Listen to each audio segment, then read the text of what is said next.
good. Hi, Susan. Hi, Lindsay. Kia ora, Lindsay. I Kia will ora. hand over to you to run the next session. Thank you. That's lovely. Wow. Okay, this is probably the biggest conference panel I've ever had. 230, 35 panelists. I'm honoured and delighted to be chairing this panel on, it's called operationalization. But I like to think of it as how we do this stuff because I like shorter words. And I'm really delighted and excited to listen to the presentations on this panel. I'd like to thank Gordon and Sophie for their amazing work on this panel. It'll be around 15 minutes. I think the panelists have agreed to talk. Susan's going to take questions straight away because she has to get away given the different time zones that we're all operating in. And without further ado, I think we'll get stuck into it so that I give as much time as possible to the panelists and get out of the way. Thanks very much, Susan. Well, thank you, Lindsay, and thanks to everyone. I'm very, very pleased to be invited to meet with this group.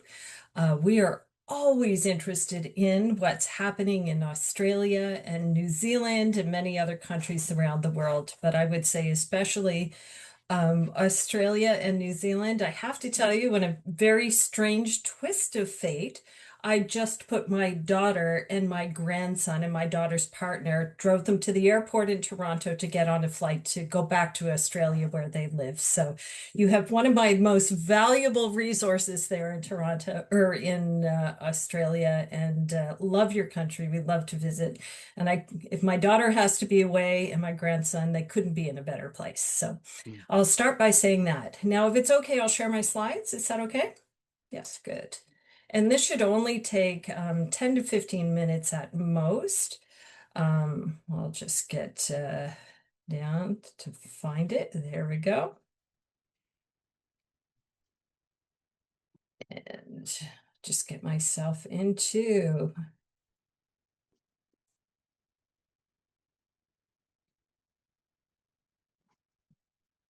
There we go. Does that look okay to everyone? Okay, that's great.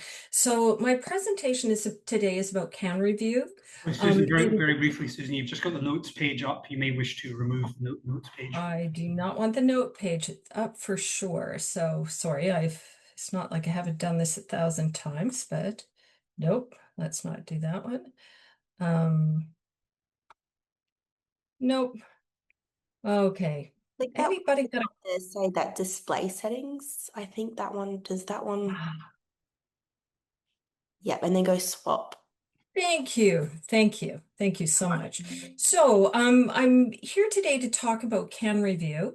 I'm what we call in Canada the nominated principal applicant for this project. But my day job is as president and CEO of Clinical Trials Ontario, which is a provincial clinical trials organization, a nonprofit. And our provinces, of course, are very similar to your states in Australia. So I'll talk about canReview today. So just moving to the next slide. So what is canReview? It's a pan-Canadian collaboration to get us to achieving a single research ethics review across Canada for multi-site clinical trials. So how this collaboration came about, a CIHR, which is our federal funding agency, health research funding agency in Canada, provided almost $40 million to a project called the Accelerating Clinical Trials Consortium. They were trying to improve the clinical trials environment across Canada. And one of the things that they did was offered a grant through a competitive process, which groups across the country could come forward to, and they did, including our collaboration, which again was led by Clinical Trials Ontario, but we have partners all across the country representing 9 of our provinces and 1 of our territories. So you can probably understand all the reasons why, because you do this as well in your country. We want things to be more efficient. We want to be more competitive here in terms of attracting global clinical trials, which all of you are doing beautifully. We also want to expand participation to underserved rural and remote locations. So we're hoping that a single research ethics review will help us to get there. So just a quick look at how it looks. It's probably not that different than the way many of these jurisdiction-wide systems work. We would have a Canada-wide principal investigator. They would submit an application through Stream. Stream is our online program that manages the ethics review process. Infonetica, the Infonetica system is the backbone for it. We've been running this system in Ontario for over 10 years now. Once the application comes in through Stream, it goes to one of our boards of record. There's a selection process there I can talk about later. It goes to the board for review, and the board has 28 days to actually review it and get the questions back to the PI. And then at some point after the back and forth, we have countrywide approval. At that point, local PIs from sites across Canada will be able to apply through the Stream system with an application that just contains their local information. Once that's approved by that same board of record, they can have REB approval at their local site and begin the study. So the canReview, kind of the picture, what we're trying to get at, again, is not that dissimilar than what most of us are trying to do in our countries. We want a Canada-wide review in 28 business days. We want to be able to add sites in 7 business days. We want to have predictable timelines for researchers and sponsors in terms of the research ethics review process. That's one of the things that we hear most complaints about. We want consistency and quality across Canada. Metrics are a big deal in this project, like posting these metrics publicly, although they will be anonymized. And of course, efficiency, one submission, one review process, and one platform to manage the study documents. Right now in Canada, across provinces, we have places like Ontario, and some others that do have a streamlined process within the province. This is trying to do it all across the province. And by the way, when we talk about the timelines and how important they are, we are very aware, based on a decade of data, that when applications for research ethics review come in, from the time they're submitted until the approval occurs, more than half of that time, the documents are in the hands of the investigators and waiting for responses back. So the boards really do their work, and they do it in quite timely way, especially when they get high quality applications. So a lot of what we're going to be working with is the investigators and making sure that they're ready to submit a high quality application and respond to queries on time. So, by the way, how do we get all of this done? We got the money. It wasn't a ton of money, but we got the money, and then we convened these Canada-wide cross-sector, I would say, tactical teams. And they looked at these 5 different areas, including, you'll see the second check part, REB validation process. So we do have a requirement that all our REBs be either qualified or accredited, and I can talk more about that if you like. We also need agreements to underpin this. We're trying to develop template consent forms. We had to develop a fee schedule for industry and what we would do for that money. So these teams across Canada really helped us out. So thanks to these supporters, and more I'll get to at the end. In the last 11 months, we now have the system up and live for Pan-Canadian studies, and it's fully operational in both French and English. We have both French and English, of course, REBs and investigators across the country. The tactical team outputs, most of them are complete. The agreement itself has been sent out. This is what we call an interinstitutional agreement. So what you sign, institutions sign between themselves to agree to delegate board of record approval from, the board of record host institution to the recruiting institution. So it was downloaded widely across the country. We had significant responses from 7 provinces, many institutions. So we had a whole lot of input. We've come up with a penultimate version of that agreement now, and it will be out and in use in December, and that will allow the studies to come into the system. So in terms of the challenges we're facing here, it's not all, as we say here, plaques and ham. There are challenges. So one of the challenges that we have in Canada is we have 2 provinces with legislation. Sort of legislation, yes, in both the provinces that get in the way of really cleanly delegating an REB approval, having one done by a research ethics board outside of that province. One is Alberta, but we've been working with them quite closely, and we think we can come up with the solution that works well. The other is Quebec. It's actually more ministerial directives. So the Ministry of health and social welfare, you know, they've built rules around how ethics review has to be done. So it's not their legislation so much, except for in a few prescribed circumstances.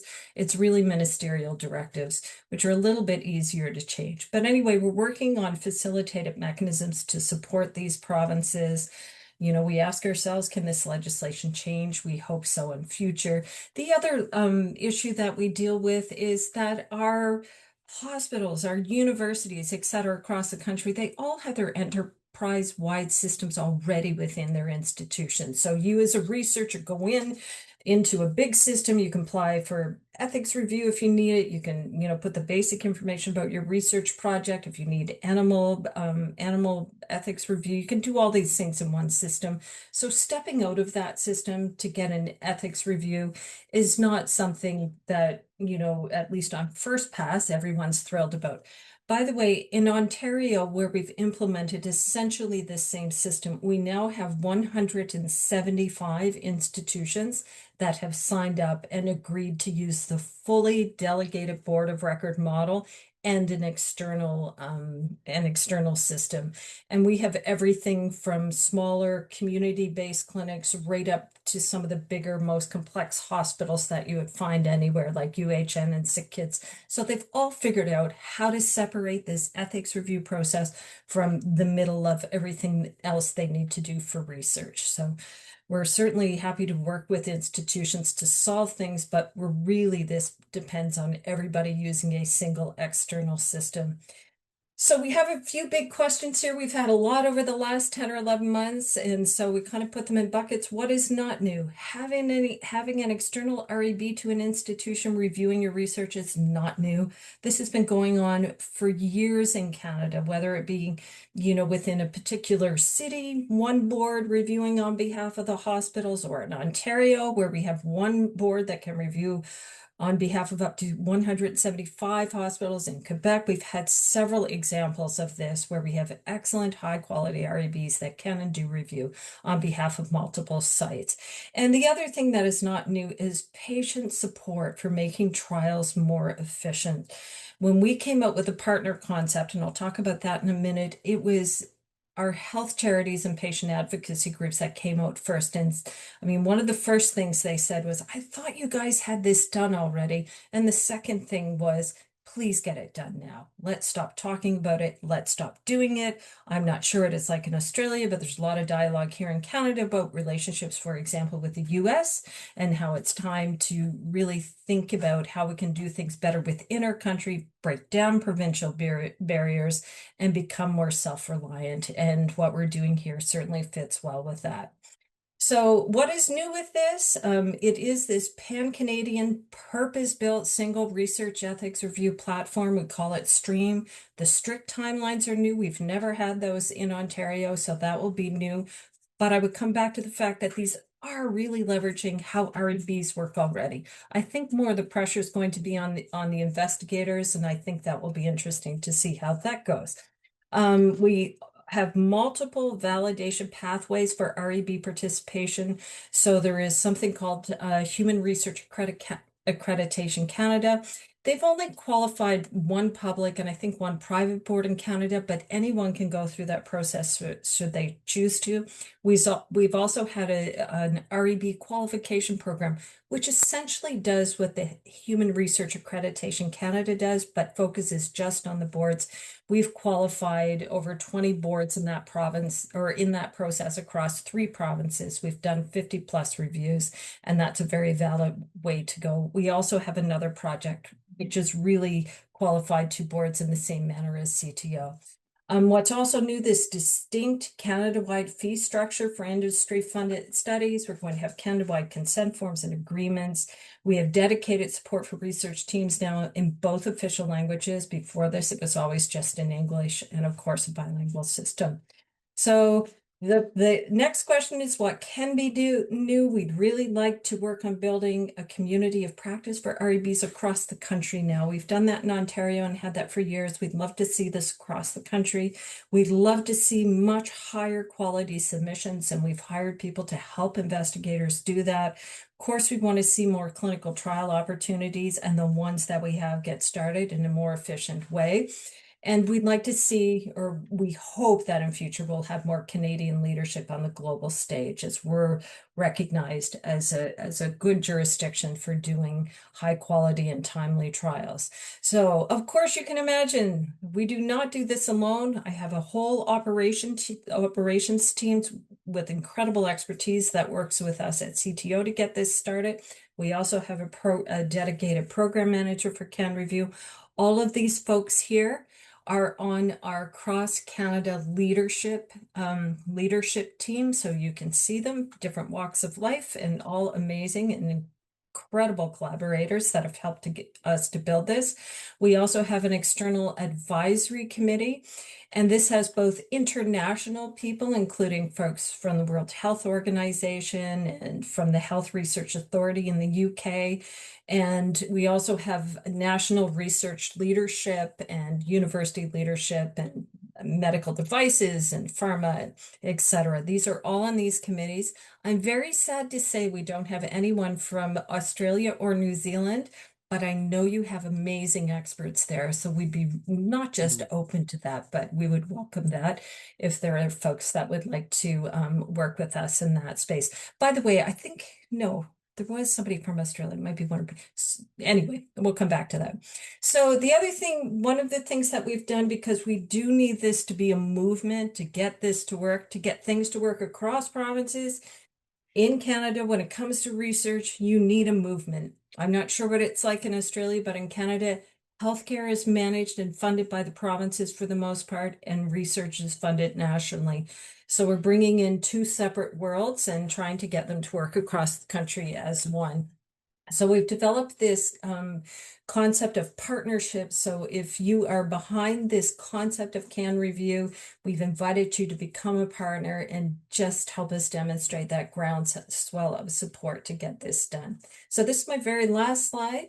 You know, we always talk about forward momentum, and we really, really need everyone across the country to be rowing in the same direction on this. There are 1,000 cuts, 1,000 little reasons for why you might not get this done. But we have a couple huge ones that are more important, I would argue, than any of those small ones that come up over time. So we're really hopeful this will be successful. Really glad to speak with all of you about it, and any advice, any questions you have, more than happy to hear.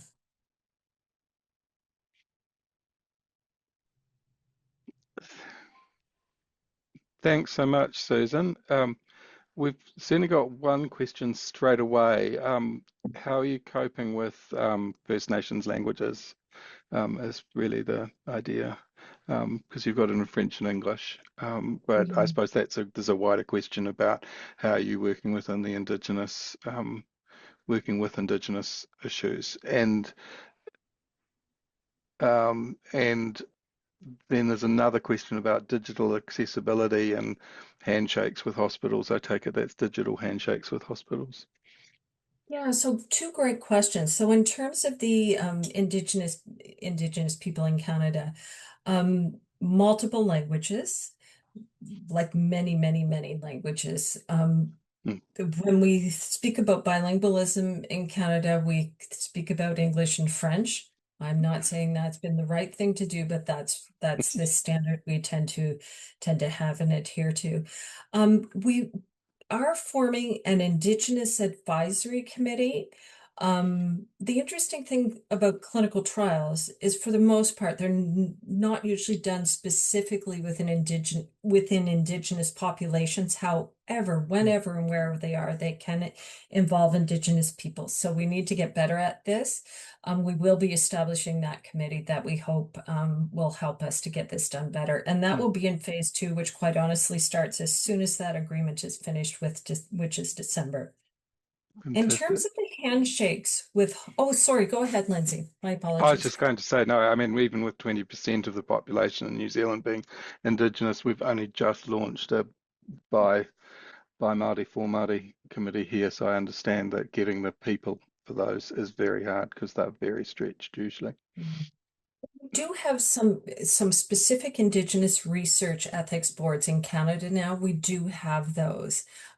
They're not specifically formed for clinical trials, but we'll certainly be looking to what is the opportunity to engage those boards as we work through this process. In terms of the digital handshake, we do have APIs, for those of you who are techie, APIs that allow the transfer of information from our system into local hospitals. And we've arranged that with several local hospitals. They get downloads from our system that puts it into their system. We have not and are not looking to accept data from other systems coming into ours, and that's more to do with the integrity of the system and our ability to manage multiple connections and keep a robust, constantly operational system, which we must do for this sort of work. But 2 great questions. Thank you. Lindsay, if I might ask Susan one. Susan, do you feel you've been pushing on a provincial open door? And to what extent do provinces have the right to amend guidance? Amend what? Sorry. The protocols, the guidance, etc. Yeah. So, I mean, a couple things. I mean, we're working towards a single research ethics review. So when one of the boards that's operating in our system does that ethics review, the local board should not be engaged in any way and change those decisions. In terms of the system and the policies by which way we work, for the most part, I mean, we're expecting the use of the single system and the same policies underpinning everything. There is an opportunity when there are what we call, the bizarre term, we need a better one, documented institutional ethics requirements. So if your institution itself has something, or your province has something like privacy legislation, for example, that might change the age of consent, or something else really important, we have a mechanism for taking those into consideration.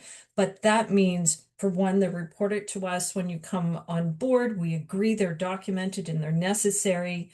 We screen for those when the recruiting applications come in, not the overall countrywide applications, but when an individual site wants to join that approval that's already been done, we look to see if there are any of those institutional requirements.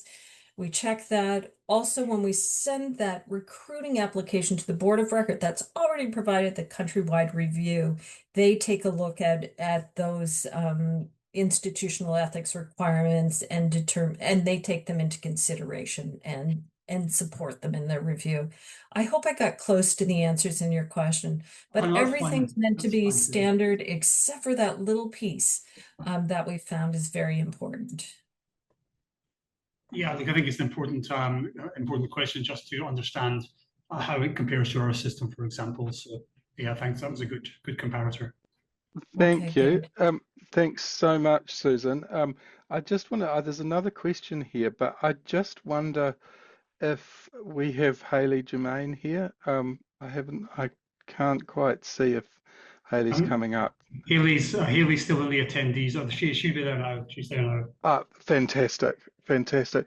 So, Susan, there's a question from Amina Holmes that I'll just give to you before you log off about difference between Catholic and non-Catholic hospitals, but perhaps you could follow that up with her, because this is quite a full-on one. So this is quite a full panel. I can answer it in 2 seconds. So Okay. the answer is yes, and it really only has come forward when it comes to consent language around reproductive rights. We figured out template language that suits Catholic and non-Catholic hospitals. Fantastic.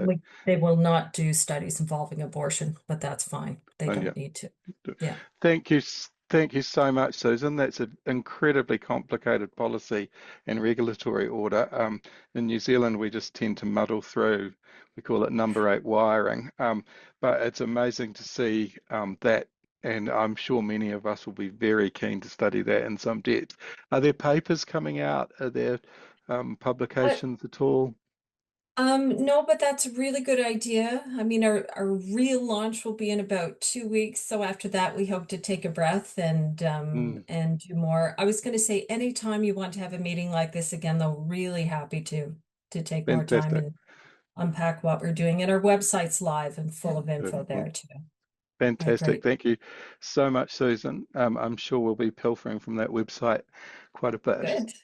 All Thank good. you. It helps for partnerships in future. We love that. Thank you so much, everyone. Thank you. Have a Thank good you. conference.